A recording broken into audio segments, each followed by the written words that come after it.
Hi there, my name is Johnny. Nice to meet you. The fact that someone can speak English does not ensure that he or she can interact in an effective and appropriate way within a variety of cultural settings. This statement reflects the relevance of the study of social linguistics and its implications in the teaching and learning of English. In this globalized world, for learners to be able to negotiate and interpret meaning in social encounters with native and non-native speakers, it is very important that they understand the cultural context, conventions, norms, beliefs, and values, as well as their attitudes towards the language.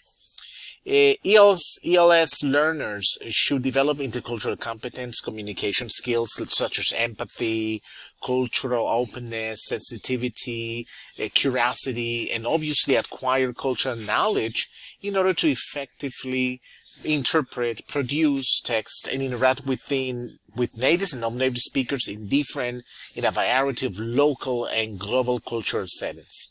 This course that you're about to start, Applied Linguistics, Social Linguistics, deals with the social linguistic factors involved in the teaching and learning of English and the purpose of fostering intercultural awareness or intercultural competence among our students. English has become our lingua franca, and this means that students will have the chance to interact with people from different cultures. So it's very important that they develop the capacity to become cultural mediators in that interaction. In that mediation, there's a development of their own identities, and they also learn how to respect others, understand others, and actually build bridges between cultures. So welcome to this course. I hope you enjoy it. I hope to see you soon. So take care.